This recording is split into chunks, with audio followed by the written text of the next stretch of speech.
ก่อนฮายตรงนี้เขาบอกว่าเซียงคานแล้วเนาะเป็นรถเข้าหาโลนี่นะ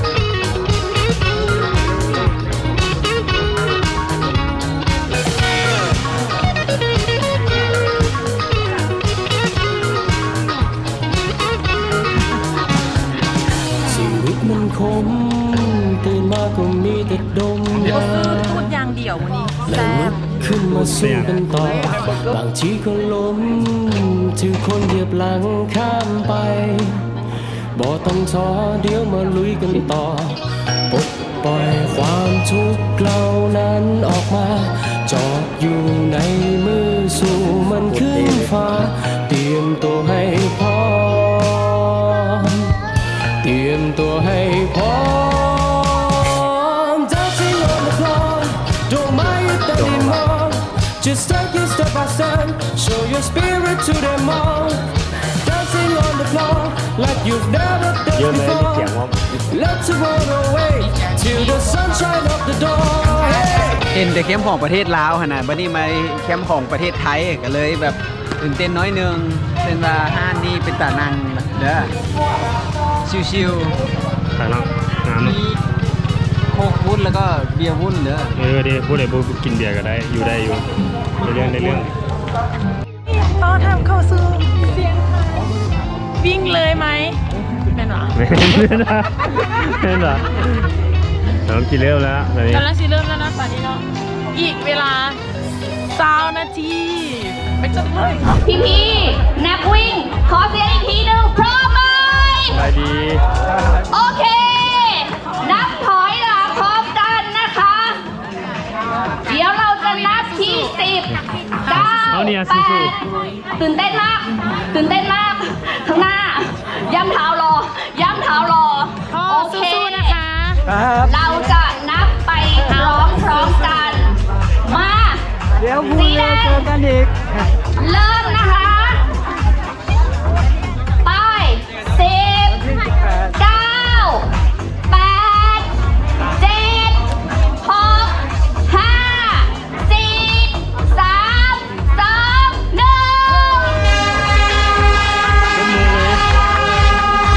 เพราะเขาจะได้มุมตรงกับพระเจ้า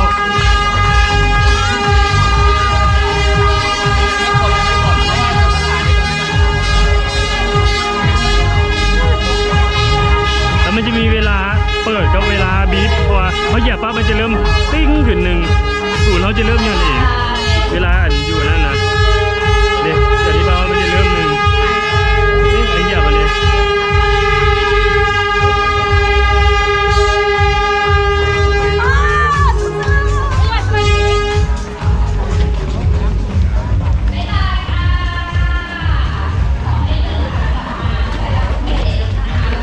เริ่มแล้ว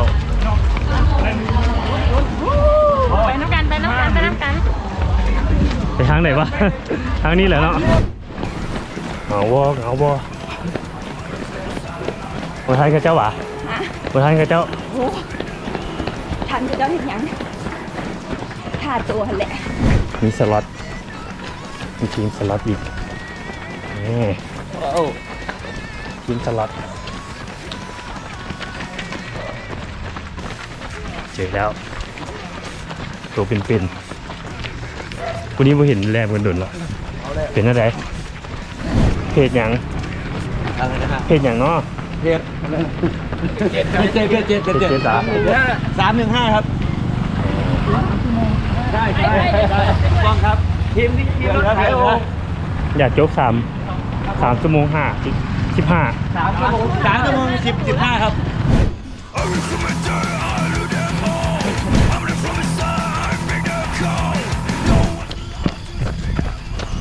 1 ชั่วโมง9 กิโลได้เพิ่งหมอกเพิ่งภูเขาน่าจะมันขึ้นไปเจอหมอกแน่นอนเขาใกล้ช่อนหมอกขึ้นแล้วเนาะพักหลายค่อยไปน่าจะงามแน่นอนถึงให้น้ำ10 กิโล น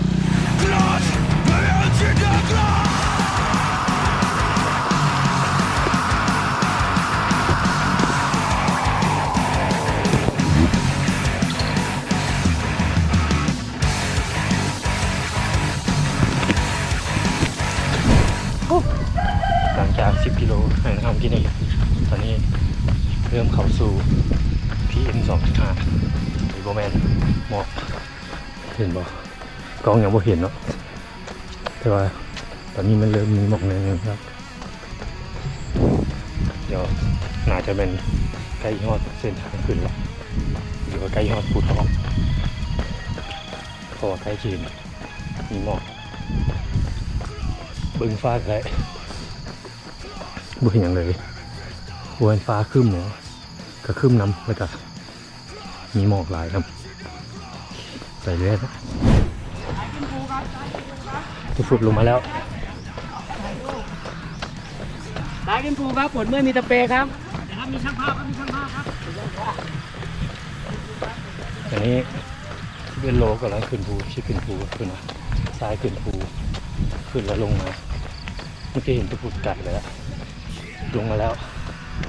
โหหลายเราจะเบิ่งไผ่ลงมาอีก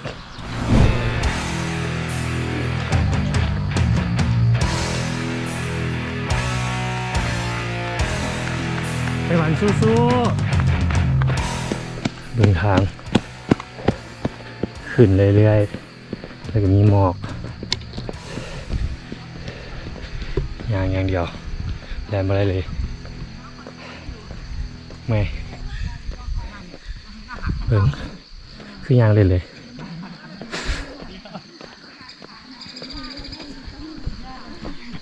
อีกนิดนึงครับอีกนิดนึง ตายแล้ว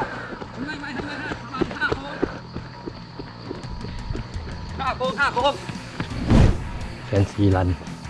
หรือว่ามาเที่ยว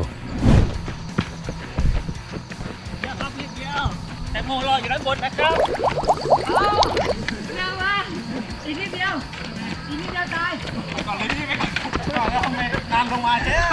อีกนิดเดียวตายตอนนี้หมอกหนาเลยกล้องโบเห็นหมอกไปเลยข้างหลังเห็นบ่ข้างหลังเห็นมองหน้าเลยเอาเลยอีกนิดเดียวอีกแล้วในลายบ่ฮะ400 เมตรตัวอีกแล้วพี่โป้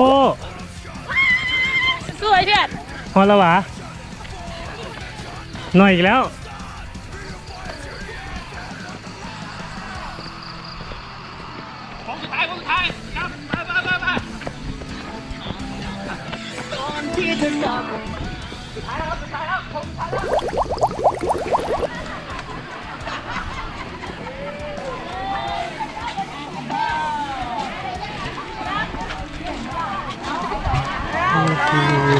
หมดแล้ว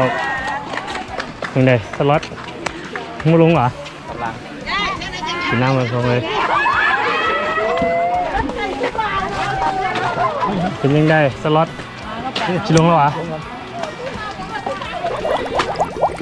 นี่ขาลงห้องแรงแบบถึงยอดพอแล้วเป็นวอ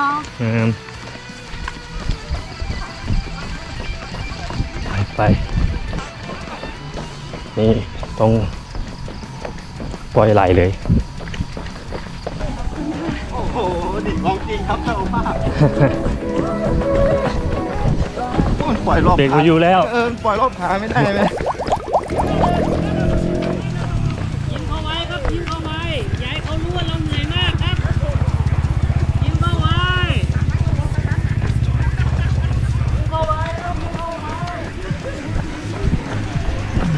สดชื่นไหมพี่สดชื่นไหมโอ้รถสล็อตถ่าแล้วได้เสร็จละนั่นดิจิดาวะ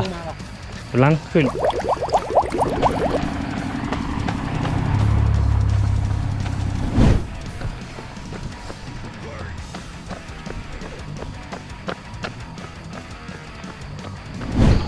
ไม่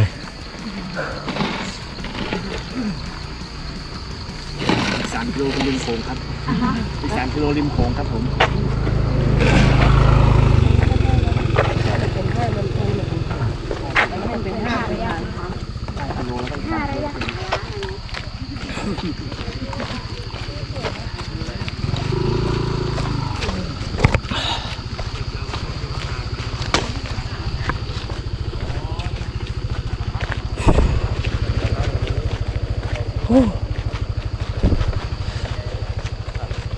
สู่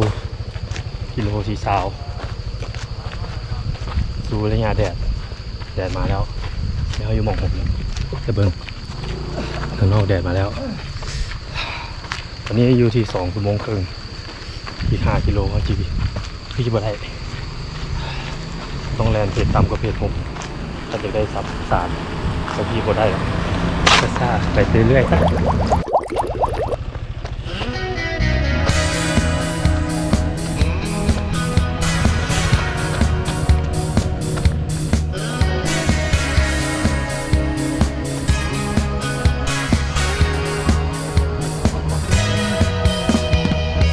ว่า3 กิโลสุดท้ายแดนแคมป์ของคักแค่แต่แดดสุดๆแล้วแคมป์ของพระเจ้าโคตรคักมีแคมป์ของตอนเช้านาแรงขนาดเป็นตะแรงเลยอายุแถวนี้กันว่าทางดีบรรยากาศดีเป็นทางแดนทางยางแต่ว่าตอนนี้ออนไลน์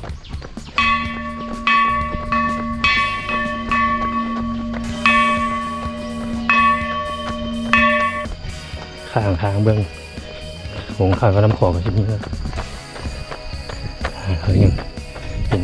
วัดเป็นบ้านอย่างต่างๆเบื้องข้ามไปเบื้องนั้นเป็นฝั่งลาวกันเลยส่วนเอาสไตล์แล้วอีกประมาณ4 โลปะฮอลไลน์เรื่อยๆเนาะใกล้ฮอลแล้ว3 โลสุดท้ายสู้บอกตัวเอง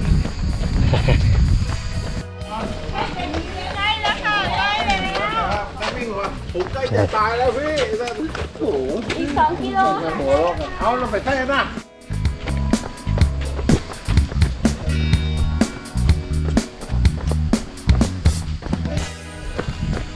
2 โลสุดท้ายนาทีที่3 ชั่วโมงบนพัด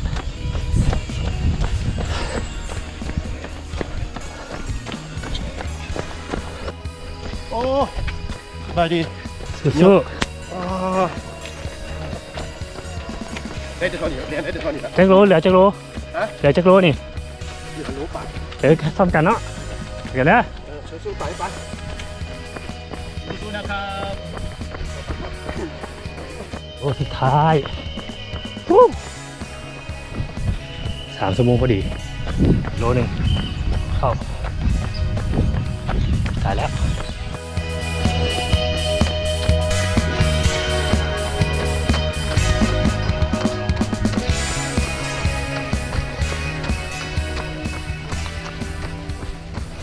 ขอเสียงปรบมือท่านด้วยค่ะ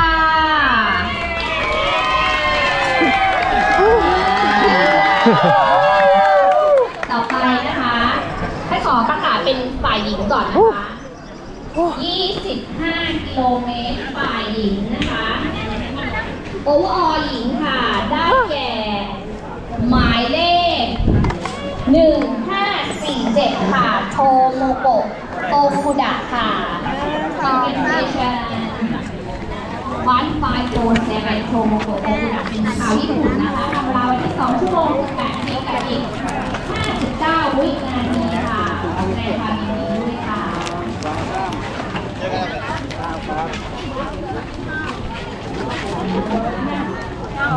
จักโล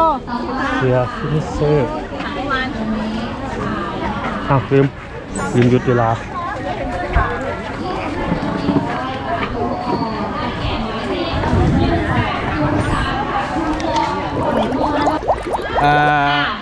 หลังจากที่เฮาแลนด์จบมานี้แล้วก็ขอเชิญทุกท่านติดตามช่องตัวพุทธได้เด้อ โบแมน อย่าลืมติดตามช่อง The Viet Travel เด้อจะมีสาระดีๆเกี่ยวกับเรื่องแลนและโบแลนเรื่องฝอยและโบฝอยน้ำกันเด้อมื้อนี้จากกันที่เชียงคานบ๊ายบาย